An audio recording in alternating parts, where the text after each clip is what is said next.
bem-vindos a mais uma edição do podcast do Instituto Mais, o Pode Mais. Hoje temos aqui uma doutora que teve um olhar diferenciado dentro da medicina e assim ela buscou os conhecimentos com base em cuidados paliativos. A doutora Carla é médica, ginecologista obstetra. É uma mulher que dedica a sua vida a acompanhar o nascimento de novos seres, mas que também escolheu aprofundar seus estudos em uma área que ainda desperta muitos preconceitos, são os cuidados paliativos.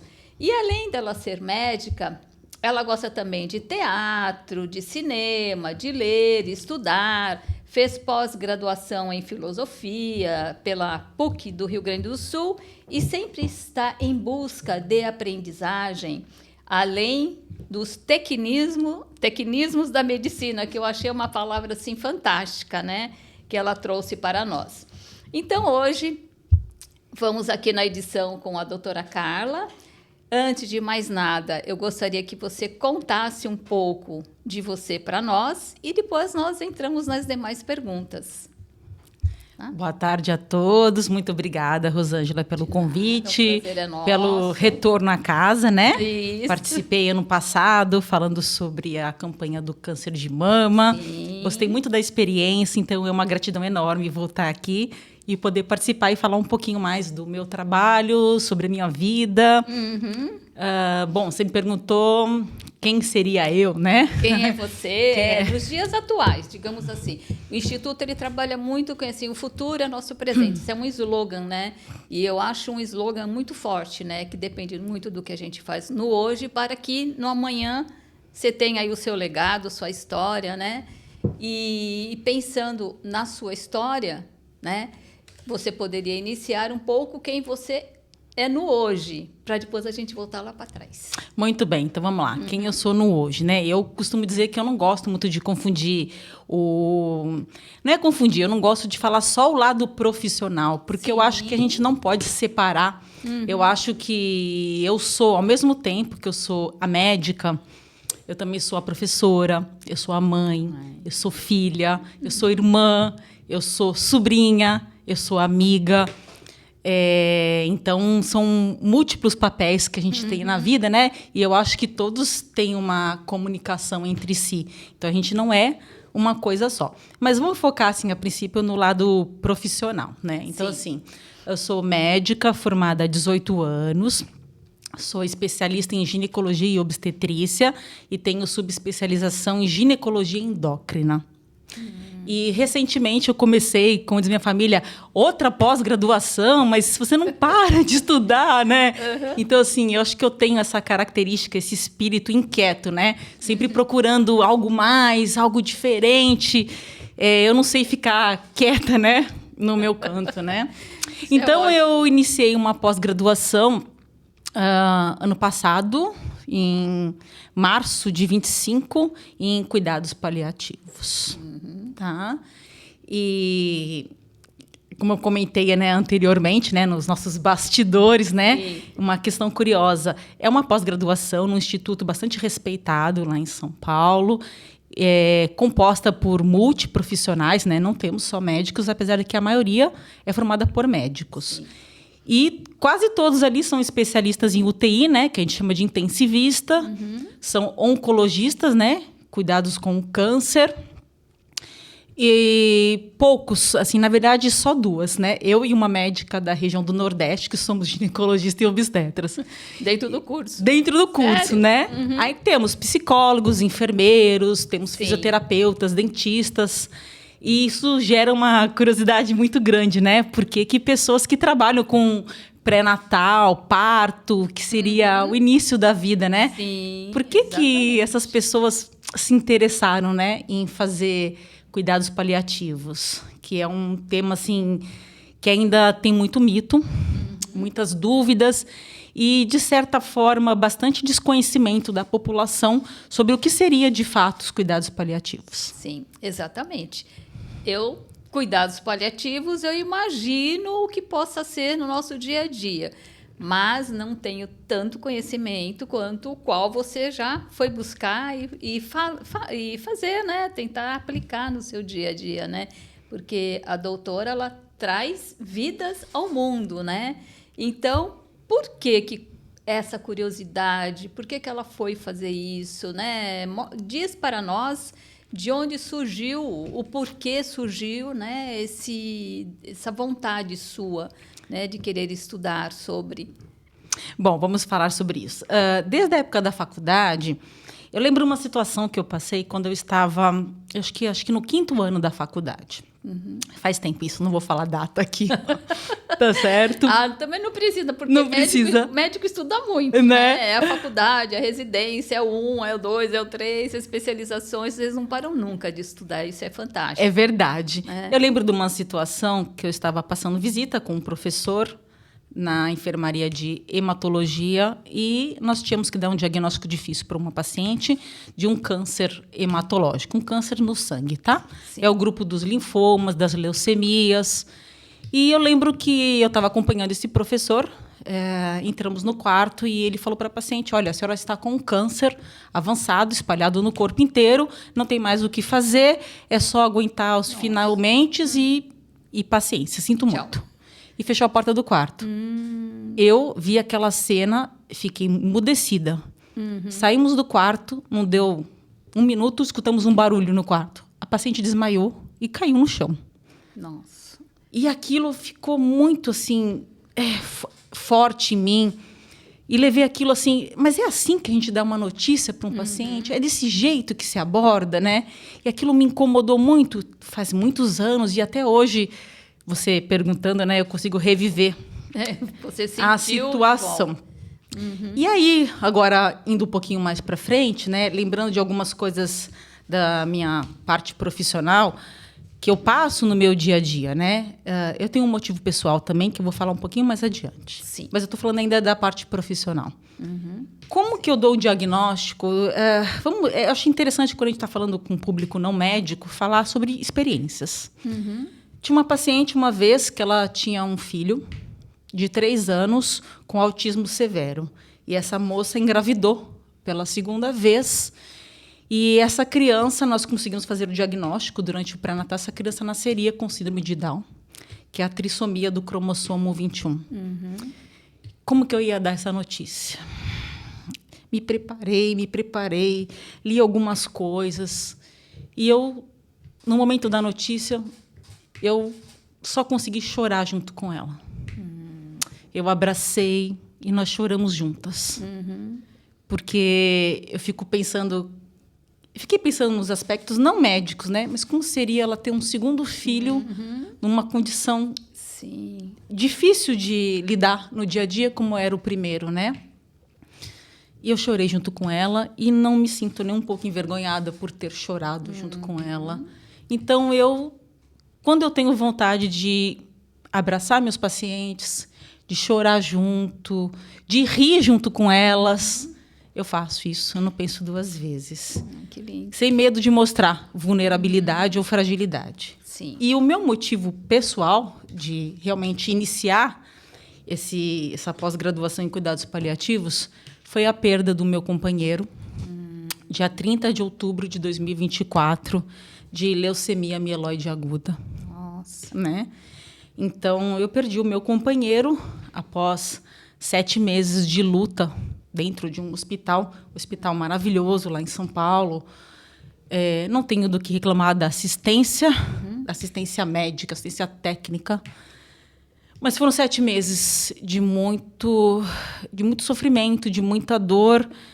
E eu decidi que eu queria que as pessoas tivessem acesso a uma forma de cuidado diferenciada, né? Que não fosse apenas se resumir ao problema físico, ao tratamento do tumor, qual o quimioterápico que eu vou usar, qual é o tipo de radioterapia, qual o tipo de cirurgia que eu vou fazer. Porque eu acredito, Rosângela, que o adoecimento ele é multidimensional.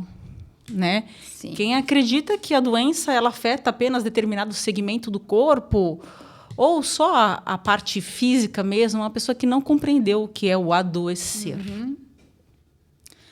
Então, acho que esse é o motivo, tanto pessoal, né, que eu tenho bastante experiências, né, assim, como contar para uma mãe que ela vai ter um filho especial, como contar que ela está gestando uma criança que após o nascimento ele não vai sobreviver. Também tenho algumas experiências nesse fato. Uma mulher que tem um abortamento ou múltiplos abortamentos em sequência de filhos muito desejados. Essas mulheres, às vezes, chegam para mim muito machucadas, né? Sim. E elas escutam de profissionais. Ah, era só uma bolinha de sangue, você nem viu. Era muito pequeno. Assim, como fala, invalidando a dor dela e o sofrimento. Eu acho isso tão injusto e tão cruel. Porque quem é você para poder julgar o que aquela gravidez significava para aquela mulher? Né? Então, acho que é isso, respondendo a sua pergunta. São esses momentos, né, que a gente percebe, não que não exista homem sensível, né, mas que tem muito com a mulher, né, com esse lado da mulher, do sentir, porque a mulher ela acolhe mais, ela ama mais, não que os homens amem, né, mas eu percebo muito isso do lado mais humanizado pelas mulheres, assim como você está colocando, outras tantas situações, né, eu já presenciei também e sinto isso, né, que nem vamos dizer assim, no local de trabalho. Você chega lá felicíssima da vida porque você está grávida, né? E o patrão ficou feliz? Então, tem esse lado. Eu vivenciei isso pessoalmente, né? E chegar eu toda feliz, contente, falar assim... E ver a frieza, né? E ver assim o lado mais assim do profissional, do trabalho. Ah, mas quanto tempo você vai tirar de licença? Quanto tempo isso, quanto tempo aquilo? Sabe aquilo? E se você adoecer, nós vamos ficar sem você. Aqui que tem as gestações, né? Vários tipos que você tem que ficar de licença. Então, enquanto ele pensava nesse lado, eu estava vivendo uma emoção e não liguei, eu fui avante, fui até o fim, parei só uma semana antes, né? E assim foi. E a gente vê um pouco dessa falta de humanização, né? Que eu acho que deve ser um outro cuidado que você vai introduzir nesse seu diálogo, né? Sobre isso, que eu acho que falta muito, muito dentro da própria psicologia. Outro dia atendo uma pessoa há muito tempo, é um borderline, nível 2, ele surta o tempo inteiro. Tará. E até hoje, assim, o médico não chegou para ele e falou assim, você tem isso.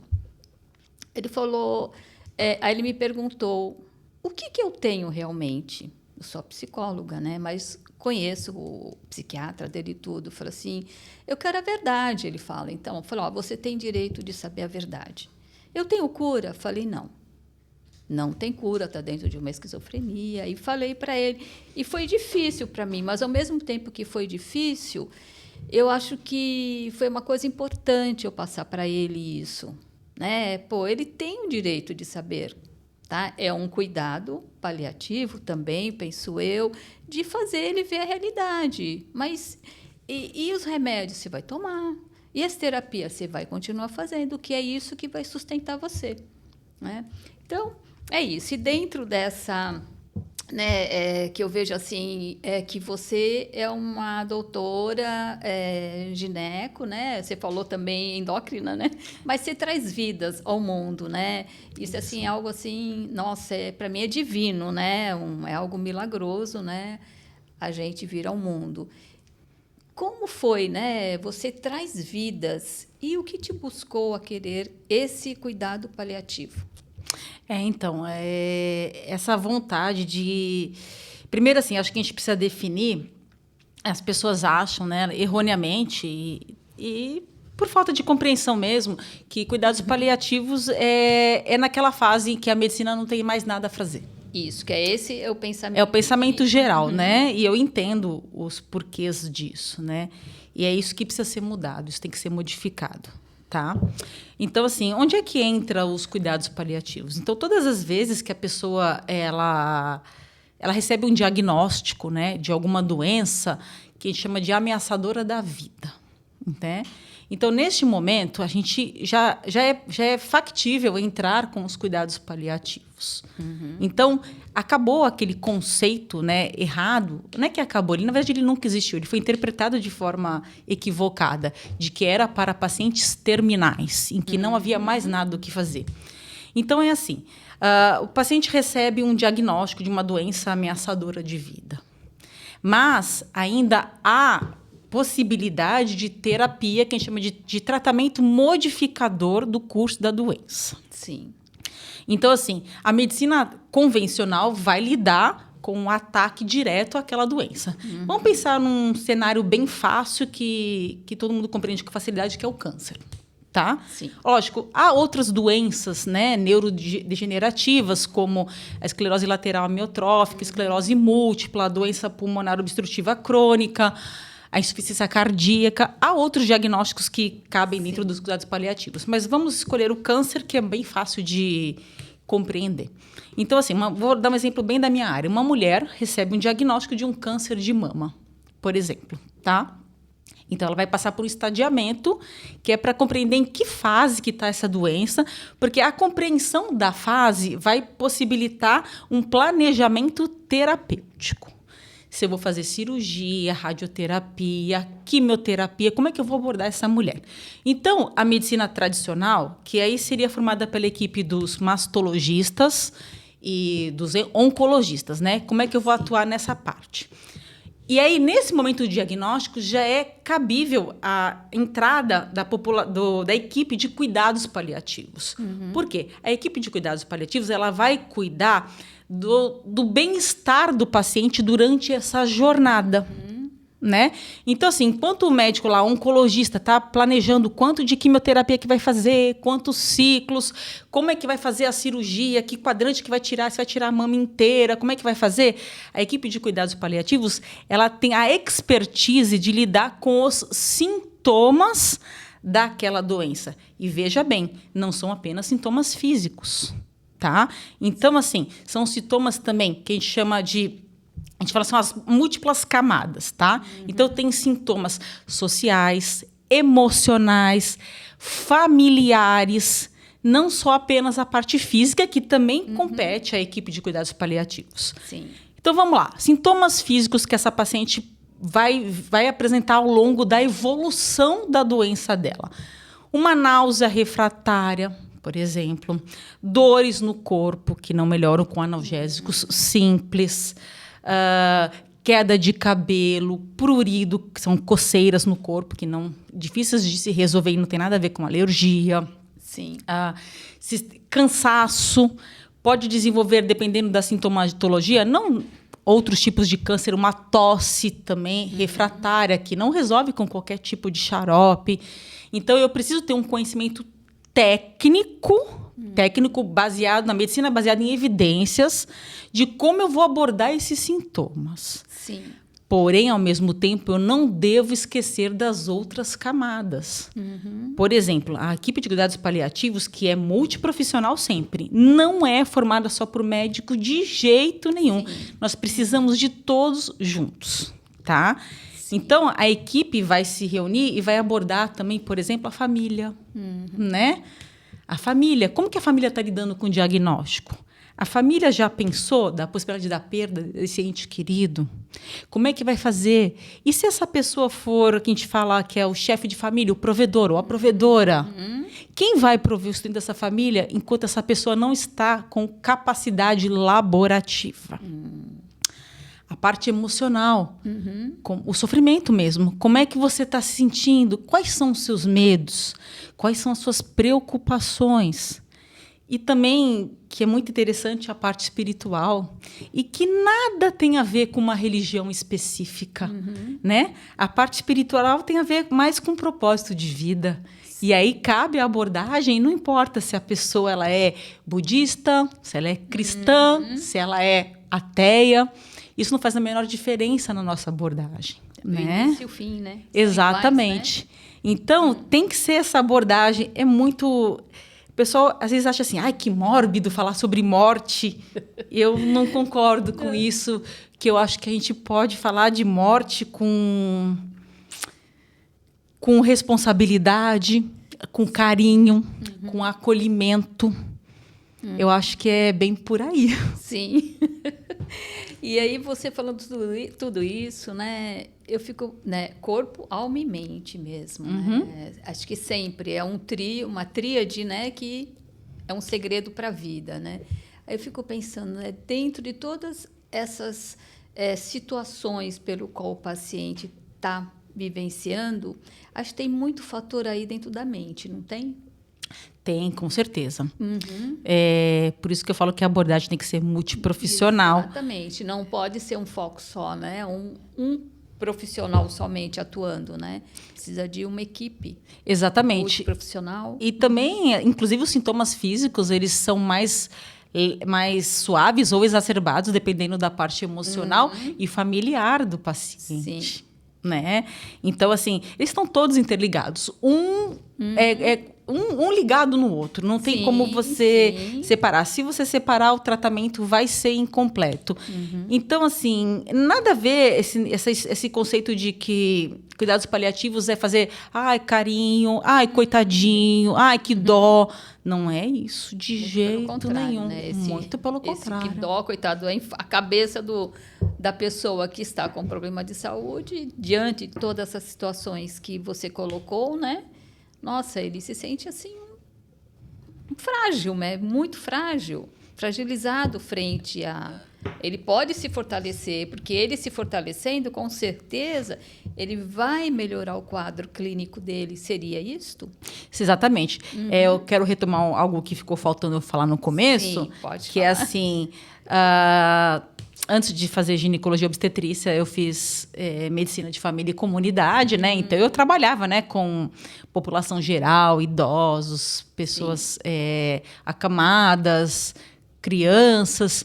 E, nessa época, durante 4 anos, eu trabalhei num hospital oncológico como médica internista, que é aquele médico que fica de plantão para atender intercorrências dos pacientes que estão internados. Sim. E então, assim, o meu contato com a oncologia já existe há algum tempo na minha vida, né? E eu entendo que todos esses pacientes que eu tive contato, que eu conheci, a coisa que o paciente mais espera dos profissionais que o atende é honestidade e genuíno interesse, tá? O paciente, ele não quer ser enganado. Ele não quer que você prometa para ele uma coisa que você não vai conseguir entregar. Ele quer honestidade. A questão é, como é que eu vou entregar essa honestidade? De que forma? E que armas que eu vou dar para esse paciente para ele enfrentar essa situação extremamente difícil? Antigamente era bem comum, não sei se ainda tem hoje isso tanto como antigamente. Olha, é melhor você não falar o diagnóstico, doutora. Não conta, ele não vai suportar. Não conta de jeito nenhum, é melhor a gente... Agora, só que hoje em dia, com o acesso que nós temos à internet, o paciente está lá na cadeira de rodas, ele vai ler lá no hospital, Centro de Oncologia, e você está levando ele para fazer um exame lá. Como é que você vai enganar esse paciente e dizer para ele que ele não tem nada? Sim, tem que prepará-lo também. Eu acho que não tem mais espaço para isso, né? Sim. Tem que preparar o paciente para aquilo que ele tem ser real, né? Exatamente isso, a verdade sempre vence, né? E talvez essa verdade faça ele lutar contra, né? Tipo, não, isso não vai acontecer comigo, não. Tem muita gente que é impressionante, né? Existem algumas pessoas que recebem o diagnóstico, né, de câncer de mama, etc. Outros mais. Na família eu tenho meu irmão que teve um câncer de garganta. Nossa, tá aí, vivendo, lutando, né? Porque a pessoa soube, né? É um caso terminal, mas esses cuidados, essa atenção, ela é fundamental. A pessoa lida de forma diferente e ela, ao longo do diagnóstico e do tratamento, né, desse processo, ela pode mudar a sua percepção em relação àquilo que ela está vivendo, né? Então, tem momentos que ela sente raiva, rancor, medo, desespero, negação. Tudo vem junto e oscilando, né? Aí ela volta para sentir outra raiva, depois fica bem, depois ela aceita, depois ela fica magoada.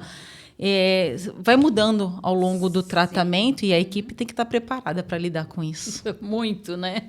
Eu acho que é uma das áreas que tem que ter o médico em si, o profissional em si, seja ele qual for, ele tem que estar muito preparado. Exatamente. Para não sensibilizá-lo. E assim, eu acredito assim que a preparação tem que começar na faculdade.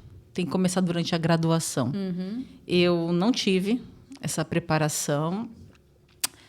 Eu lembrando agora, de forma bem ínfima, eu tive uma professora de psicologia médica que ela passava uns filmes bastante interessantes. Ela tem um filme que ela passou na época da faculdade, da Emma Thompson, que ela tem um diagnóstico de um câncer de ovário. Witch, acho que é o nome do filme. Já é bastante antigo, mas ele traz muito aprendizado lá e aquilo me marcou bastante. Sim, acho que e sabe qual é?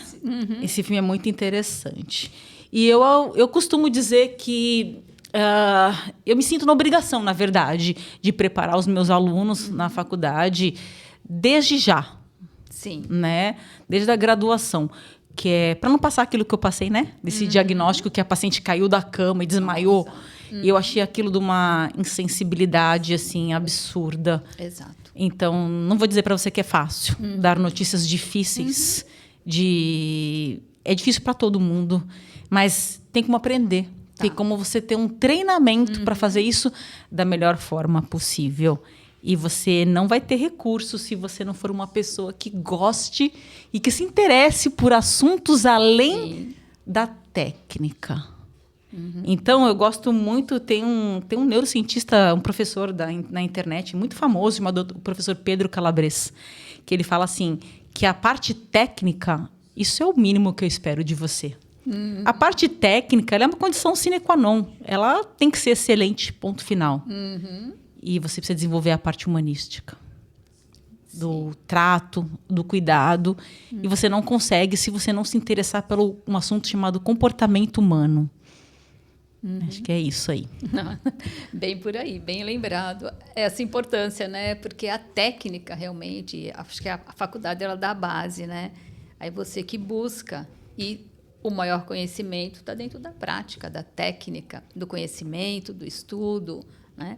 Que é um ensinamento que a gente pode passar para os nossos candidatos que estão indo atrás de concursos públicos. É preciso estudar, é preciso dedicação, é preciso ler edital, é preciso estar pronto, ter muitos cuidados, não só dentro dos paliativos, né, doutora, mas muito cuidados, muita atenção. Para quê? Para que você possa dominar o assunto que você está estudando, está se preparando para se dar bem no concurso, né? Aí, por exemplo, assim, eu lembro que você chegou a comentar alguma coisa sobre ciência, né? Que nem a psicologia é a ciência que estuda o corpo humano e o comportamento. A medicina estuda o corpo, né? Trata o corpo. E quanto a esse cuidado paliativo, ele já é uma ciência?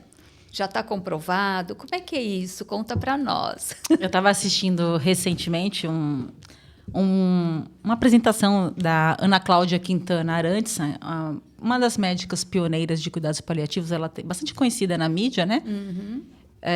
E ela estava falando sobre isso, que os cuidados paliativos misturam as duas coisas.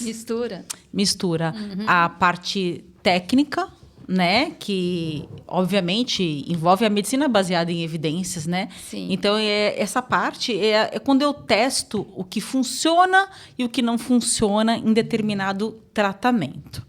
Vamos dar um exemplo assim bem... existe uma situação chamada hipodermóclise. O que é isso? Eu preciso hidratar um paciente ou fazer algum tipo de medicação e esse paciente, por conta da doença dele, ele não tem mais acesso venoso, né? Eu não consigo mais cateterizar veias, nada no corpo por causa da doença, né? Sim. Então, eu faço essa medicação via subcutânea. E tem uma técnica toda que não vem aqui ao caso esclarecer nesse momento, tá? Então, assim, há uma parte científica nisso. Por exemplo, para não falar disso, falar... Qual paciente que eu vou entubar, qual que eu não vou, qual paciente que é elegível de fazer uma hemodiálise, se aquilo vai mudar a evolução da doença dele ou não. Então, tem essa parte técnica. E, dentro dos cuidados paliativos, tem a parte que ela chama, a Ana Cláudia fala, a parte da arte, artística, né? E essa parte, ela é individual. Ela é muito da qualidade daquele ser humano que está prestando aquela assistência. E essa parte é tão importante quanto a outra na prática dos cuidados paliativos. Tá. Nada sozinho. Nada sozinho, Não, nada. sozinha, ela não faz nada. Nós né? não trabalhamos uma equipe que não tenha. Vamos lá. Eu preciso ter médicos, enfermeiros, fisioterapeutas, dentistas, terapeutas ocupacionais, psicólogos, assistentes sociais e alguns hospitais que são de derivação cristã, os capelões.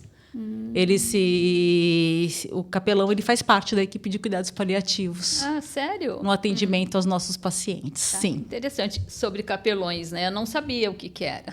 Sim. Eu tenho uma prima aí que está aposentada, tal, estava sentindo assim, precisando de algo mais, ela foi fazer o curso, né? Então, Exatamente. os capelões são aquelas pessoas, né? É o profissional da religião mesmo, né? É o padre, né? Que ele vai lá, ele faz a visita, né? Isso aconteceu muito quando estava próximo do falecimento do meu companheiro. Sim. O capelão foi lá na UTI, né? Fazer o trabalho dele. E não só ele, né? Tem pessoas também que podem serem voluntárias, né? Pode sim. Serem voluntários, aí chama também, acho que tem o mesmo nome. Eu não saberia dizer para você agora qual que é o nome, mas assim, a gente pede às vezes que a comunidade religiosa, os voluntários da igreja que a pessoa se sente vinculada, que eles se aproximem nesses momentos difíceis, né? Faz parte da terapêutica. Interessante. É um cuidado paliativo também, trazer a religião. Exatamente. Não, é só. Bom, o papel da família nesse processo de cuidado paliativo, você falou um pouquinho, quer falar mais sobre ele, a importância... Nossa, não apaguei. A importância da família nesse contexto todo. Eu gosto... Às vezes... Fala, você Sim. quer distanciar, né? Porque às vezes Não, eu gostaria... Eu acho um aspecto assim, tão fundamental quanto na lida com o paciente, né? Eu quero trazer aqui um aspecto interessante, que vou falar assim, da minha família, né? Sim, porque você vivenciou também isso, né? isso. Por exemplo, a minha mãe é uma pessoa que ela é muito resistente a esse tema de cuidados paliativos. Então, ela falou assim para mim assim, você está fazendo uma especialização para aprender a soltar a tampa do caixão?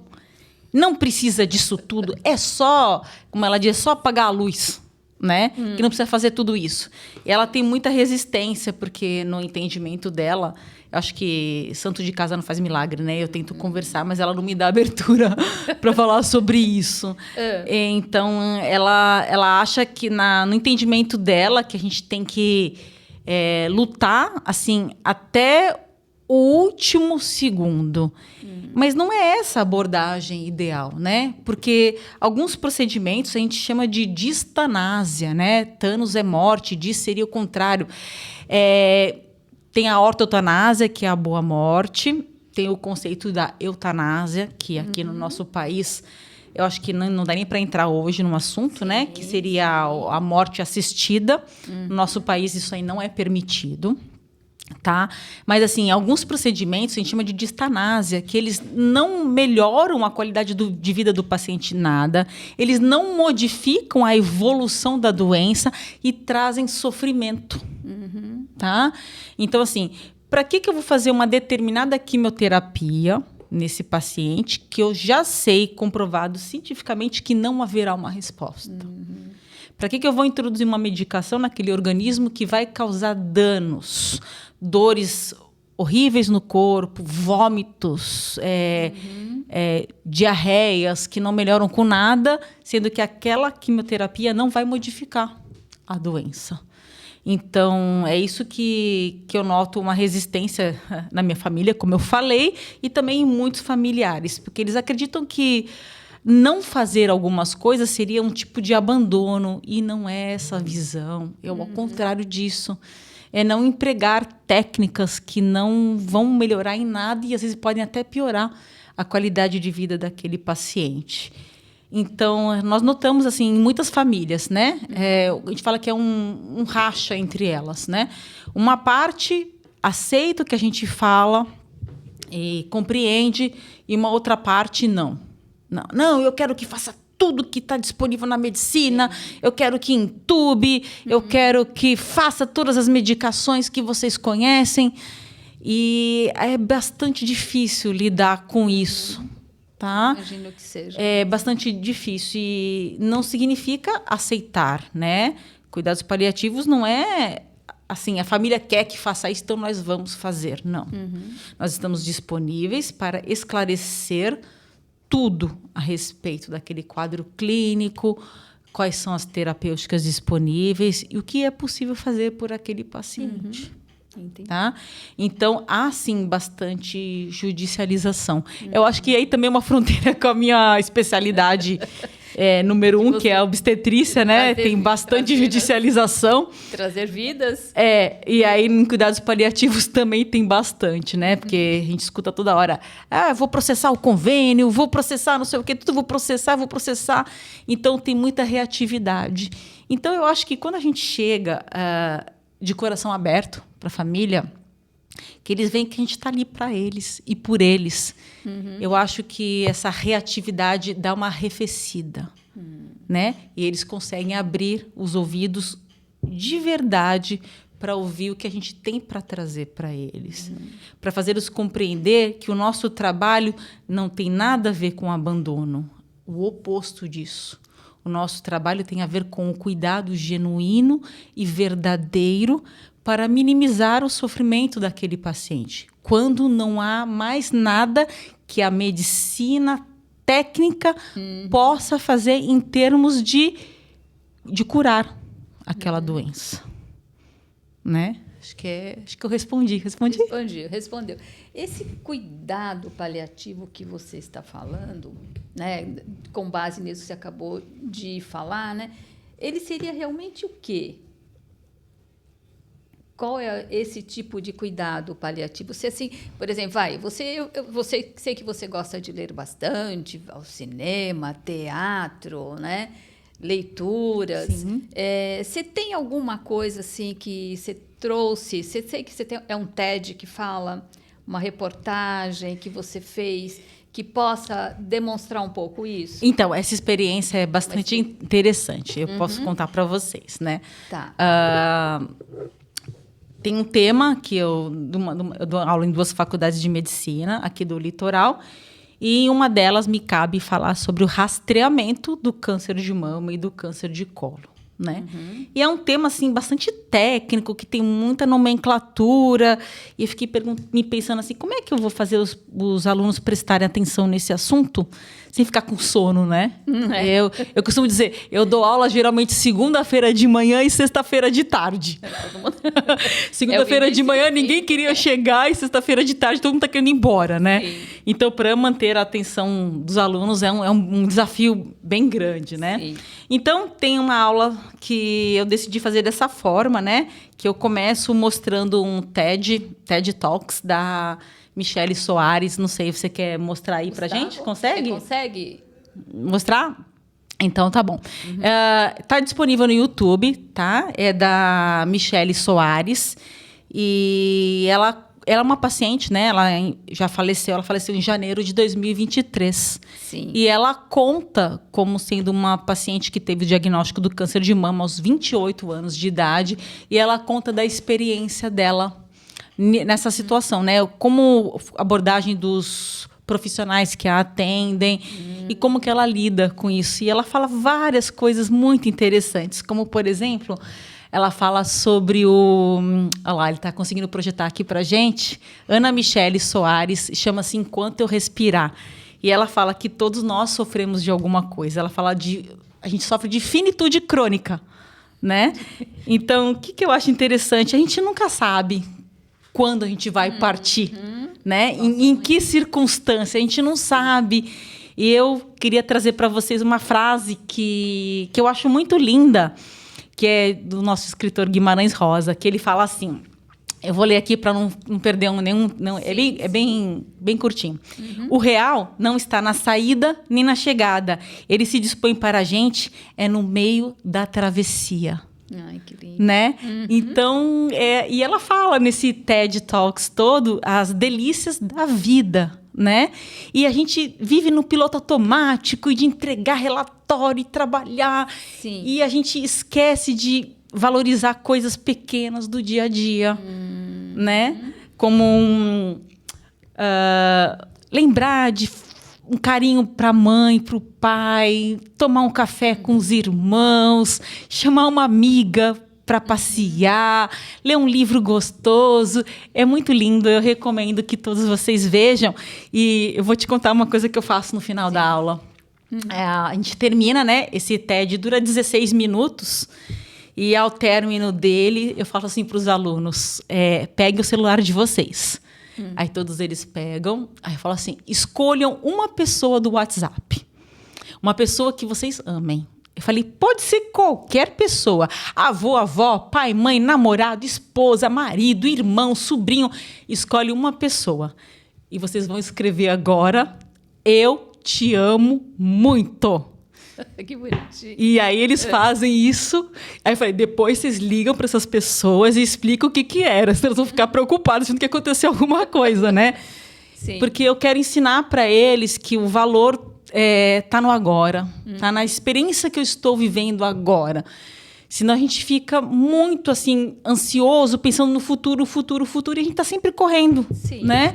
Como se fosse aquela roda dos ratos. Você não vai, assim, o futuro ele vai vindo, mas você tem que valorizar quando ele está no seu presente, no meu entendimento, e não viver projetando a sua vida num lugar que ela nunca chega. Sim. Né? E eu aprendi isso, né, durante os cuidados com o meu companheiro que faleceu. Daqui a pouco vai completar 2 anos. Eu aprendi isso uns 7 meses. Eu praticamente morei no hospital junto com ele, né? Sim. E ele disse uma coisa que eu achei muito bonitinha. Ele falou assim, devia ter cama de casal no hospital. Aí eu falei, por quê? Ele assim, porque eu quero dormir abraçado com você. Ai, que lindo. Eu quero dormir sentindo sua respiração aqui no meu pescoço, na minha orelha. Né? Lindo, né? E aí, quebrando todos os protocolos, eu deitei do lado dele na cama hospitalar e aquela noite nós dormimos abraçados. Olha, que lindo. Então, foram muitas experiências assim, juntos aqui naquela batalha. E acho que essa parte Sim. desse TED Talks, ninguém vai se arrepender de assistir, é maravilhoso. E ela tem 3 livros publicados. Que lindo. Esse você falando, já vai uma dica aí, né, para medicina, quem sabe, né? Patrocinar alguns momentos, né? Permitir que os casais fiquem juntos, né? Eu nunca tinha pensado por isso, porque realmente à noite vem um vazio muito grande, né? E a pessoa, além de estar com o problema de saúde, ela está sozinha. Né? Exatamente. O quanto é difícil isso daí, né? Eu lembro de um momento lá no hospital que... eu não sei, que talvez por desconhecimento, o meu companheiro na época foi ofertado para ele a equipe de cuidados paliativos e ele não quis. Ele não quis, talvez por pensar de forma bastante reativa, igual a minha mãe, ele não quis os cuidados paliativos. E teve uma vez que ele acordou com muita dor, muita dor, muita dor. E ele começou a chorar de desespero, de dor. Sim. Chamei a enfermeira e ela disse, olha, já fizemos tudo que está prescrito, não tem mais o que fazer. Essa frase que é péssima, né? Não tem mais o que fazer. Aí ela chamou o médico plantonista e ele me falou assim, olha, já cheguei na dose máxima de medicação, não tem mais o que fazer. Aí esse médico saiu do quarto e aí o que nós fizemos? Eu sentei do lado dele na cama, de madrugada, e nós começamos a chorar, que nem 2 crianças. A gente se abraçava, a gente chorava. É como se eu estivesse sentindo a dor que ele estava sentindo no corpo dele e no meu.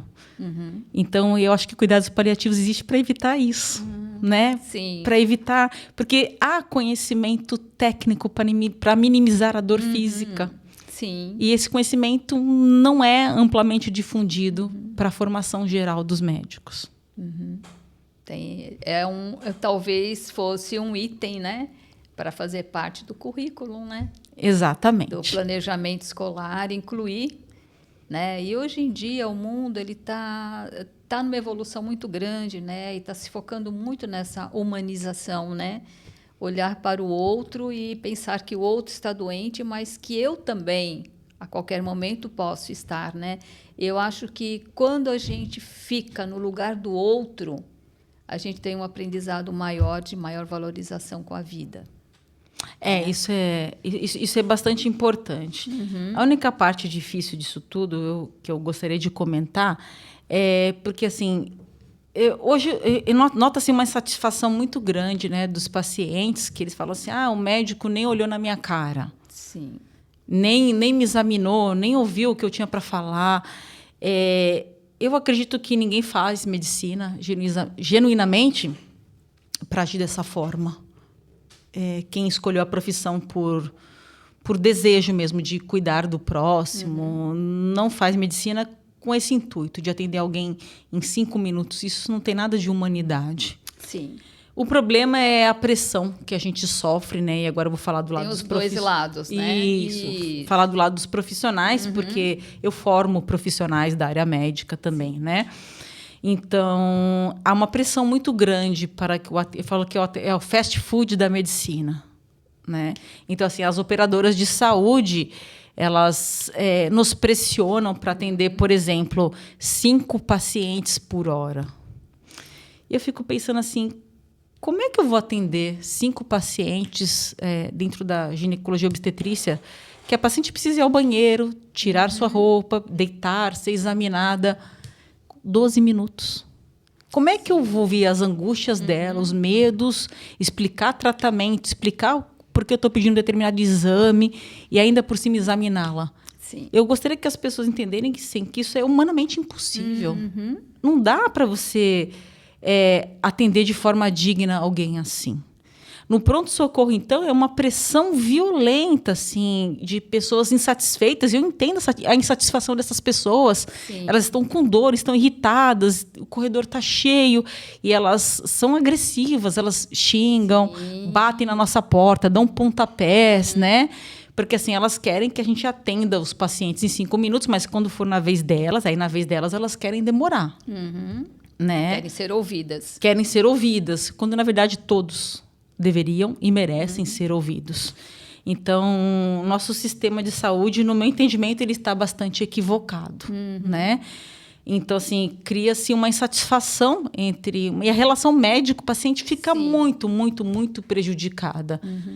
E aí, uma vez diziam assim para mim, então é só você atender do jeito que é certo. O problema é que se eu for atender do jeito certo... A fila vai aumentar. Isso, além de eu não dar conta do volume de atendimentos, financeiramente torna-se inviável para o médico. Torna-se inviável para o médico atender um paciente pelo valor que uma seguradora de saúde paga. Um paciente, vamos lá, 30 minutos, 2 por hora. Não dá, eu não consigo manter o meu local de atendimento se eu for fazer assim. Aí você me pergunta, né, Rosângela, então qual que é a solução? Sinceramente, eu acho que no momento a resposta mais franca que eu tenho para te dar é não sei. Não sei.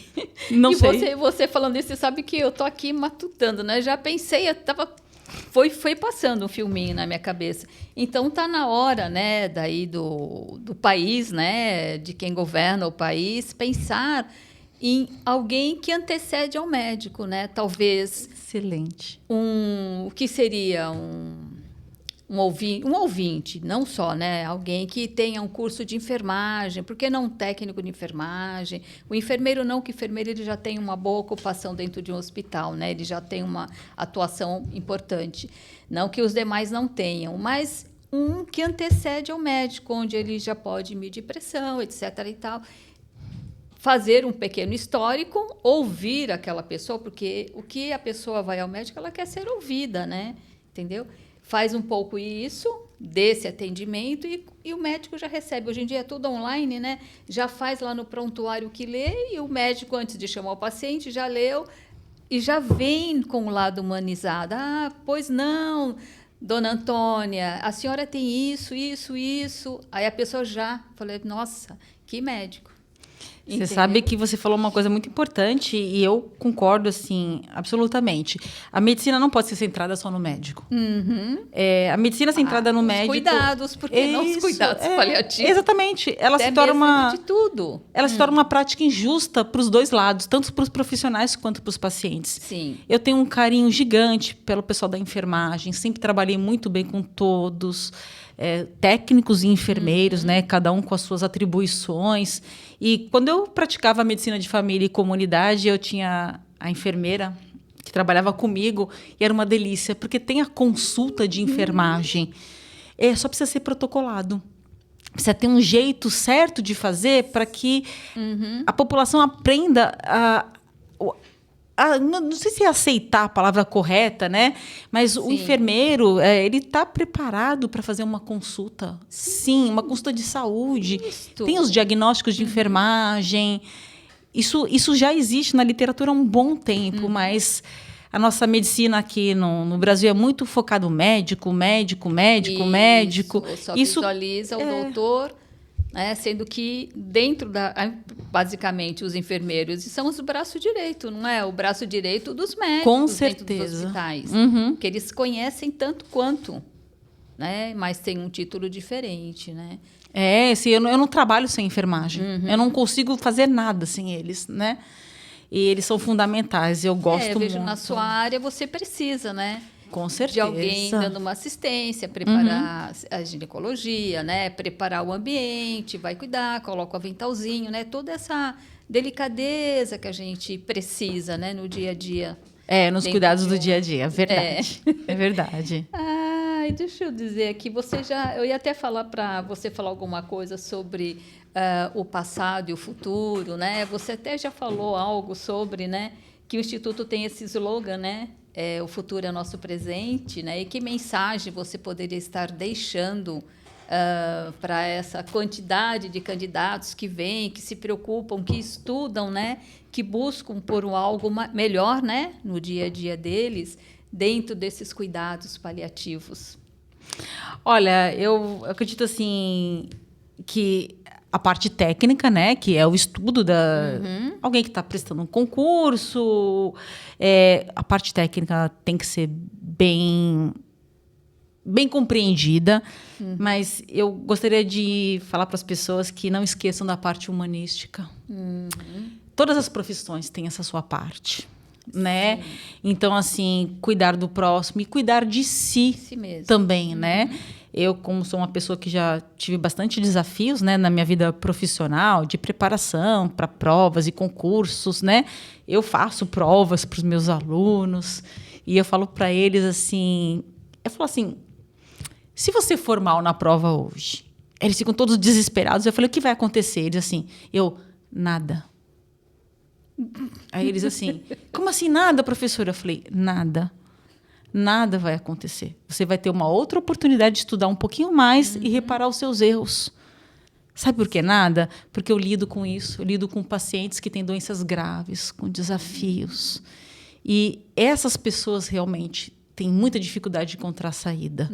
E se você tem uma dificuldade para passar numa prova, no exame, num teste, você só precisa estudar um pouco mais, se esforçar um pouco mais para conseguir passar aquela etapa. Sim. Mas aquilo não deve ser entendido como o fim da linha, como o ponto final. Não. Né? Então, assim, valorizar, claro, né? Porque é uma meta sua, é um desafio, mas nunca deixar de dar valor à própria vida, aos cuidados pessoais, aos cuidados interpessoais com as pessoas que nos relacionam. Eu acho que é isso. Ai, que lindo. Eu penso assim, né? Ele olhar para o que ele perdeu ali e com aquela perda, no estudo, não passou. Então, somar. Como é que ele vai somar? Ele vai correr atrás, vai estudar mais, vai se preparar mais, né? O mais, né? O mais do Instituto Mais, né? Que o mais é isso, a ideia era essa, né? Que precisamos, sim. O futuro é o nosso presente, mas esse presente a gente tem que ter ação, né? Se eu não entrar em ação, só ficar sentadinha ali esperando que algo aconteça, vai ser meio difícil. É o que eu digo assim, porque além da profissão, eu também sou mãe, né? Eu tenho 3 filhos. Eu tenho 3 filhos e eu tenho um filho Um filho que tem uma característica muito peculiar. Ele tem 15 anos e ele se cobra muito, muito, muito, muito. E aí, E é dele. é dele porque eu não sou assim como mãe, né? Você E bem ele, tranquilo. um dia ele estava muito aborrecido, que ele foi mal na prova, acho que não sei se era matemática ou física, não me recordo agora. Estava aflito porque ele tirou 8,5. Mãe, mas eu me preparei para tirar 10, né? Nossa, que cobrança. Então, eu tive que fazer um trabalho com ele. Falei, filho, vamos ver o que você não sabe, porque aquilo que você já sabe já está dominado. Isto. Então, agora vamos enfrentar aquilo que você achou que sabia e não sabia, né? E ele estava preocupado que eu ia ficar decepcionada. E eu falei, filho, que decepção. Eu continuo amando você desde o dia que você entrou na minha barriga. Eu falo assim para ele, que não tem essa de eu ficar decepcionada. Sim. Né? Eu acho que teu filho vê você como ideal de pessoas para a vida dele, ele se cobra para ele não frustrar você, entendeu? Não tá nele esse sentimento dele, acho que tá como ele te vê. Ele fala assim, eu quero ser igual a ela. E aquilo que eu falo para ele assim, a gente só acerta porque a gente erra. Exato. Né? Então, assim, a falha, o erro, ela é inerente ao processo de aprendizagem, né? E ele tem, assim, uma ansiedade, como estamos falando de pessoas que estão tentando concurso, uma ansiedade, assim, Sim. pelo êxito, pelo acerto. E eu sempre conto para eles, vou contar para vocês, o que é um tempo ótimo de uma cirurgia, uma cesariana, né? Um tempo ótimo, 40 minutos. 40 minutos, do começo até o término da cirurgia, é um tempo ótimo, tá? E eu conto pro meu filho, sabe quanto tempo a mamãe demorou para fazer a primeira cesariana da vida dela? Aí ele, não, a mamãe demorou 2 horas. Nossa. Né? E por que 2 horas? Porque eu não tinha o traquejo, eu não tinha a experiência para fazer aquilo em menos tempo. Sim. Hoje eu posso dizer para vocês que eu faço hoje uma cesariana, assim, sem intercorrências, né? Que tá tudo certo, não há nenhuma doença, nenhum agravante. Eu faço hoje com tranquilidade em 30 minutos, né? Sim. Mas essa expertise toda eu demorei para conquistar, né? Foram anos treinando, lidando com adversidades. E esse exemplo é tudo, assim, na vida. A gente não vai ser perito e fantástico em tudo na vida, né? Em tudo é impossível, né? Como diz o Cortella num vídeo dele. Olha, eu não faço pão, eu não conserto rádio e eu também não dirijo, né? Ele falando, né? Então, tem muitas coisas que nós não fazemos e tá tudo bem não fazer tudo, porque não, isso seria humanamente impossível, né? Então, assim, não tente ser expertise em tudo que você não vai conseguir. E aquilo que está dentro do seu propósito, da sua meta, você vai, igual uma joia, você vai lapidando, né? Que lindo. Hoje eu já sei mais do que eu sabia ontem, amanhã eu vou saber mais do que eu sei hoje. E é assim, o conhecimento verdadeiro, ele vai vindo de bloquinhos.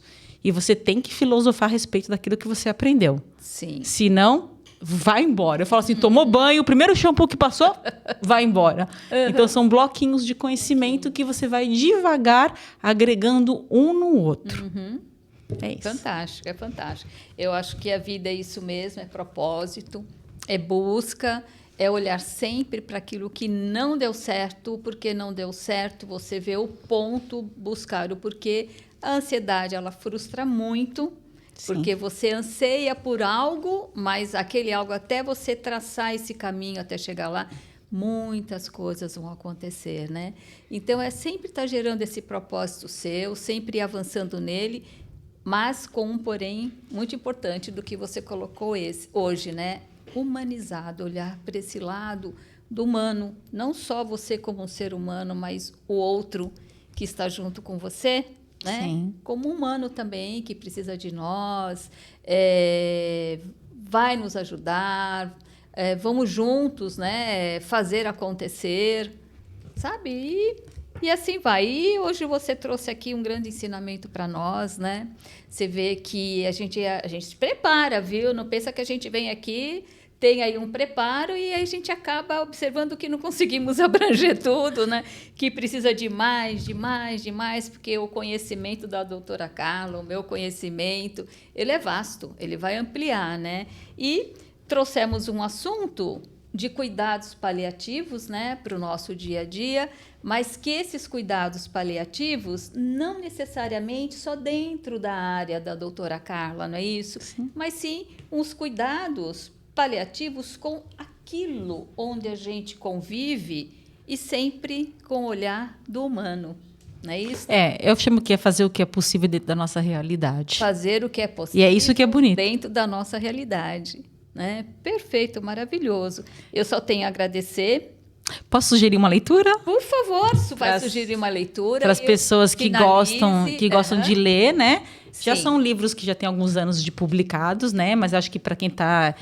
que esse tema foi novo, que nunca leu nada a respeito, eu sugiro o livro da Ana Cláudia Quintana, que é esse aqui, A Morte é um Dia que Vale a Pena Viver. E ela tem um segundo livro, que é a sequência desse, que são Histórias Lindas de Morrer, né? São livros maravilhosos. Pensando num filme, que é um filme que eu assisti recentemente, se eu não me engano, está disponível na Netflix, Sim. que chama O Quarto ao Lado, tá? Que fala sobre o processo de morrer. Eu chorei o filme inteiro. Chorei o filme inteiro, Sim. né? E, para quem gosta mais de teatro, eu sugiro, assim, que eu assisti semana passada, né? A Alma Imoral, do Rabino Newton Bonder, tá? Lá em São Paulo, tá no Teatro UOL, com a Clarice Nisquier, uma excelente atriz. Sim. A peça é tão ruim que ela está em cartaz há 20 anos. Nossa! Essa aí eu não assisti, mas eu vou Está assistir. em cartaz há 20 anos, né? E, assim, 2 horas de peça, que é para você sair, assim, pensando na vida e muitas reflexões. Que maravilha. Então, obrigada, doutora Carla. Agradeço por você o convite. ter vindo. Você trouxe mais ensinamentos para nós, tá? Podcast é isso. Hoje em dia, eu visualizo um podcast com esse sentido, aprendizados. Entendeu? A gente vai para a faculdade, estuda, vai para o nosso trabalho, tem aqueles aprendizados no diante dos nossos focos, né, de trabalho, mas se ampliar, se ser bem eclético, aprender de tudo um pouco, é maravilhoso. Gratidão. Obrigada pelo convite, pela oportunidade. E, quem sabe, outras vezes traremos de volta aqui a doutora Carla, porque ela tem assunto para nós, hein? Opa, gosto de conversar bastante. Gosta, Meus né? pacientes sabem disso. Então tá, agradeço.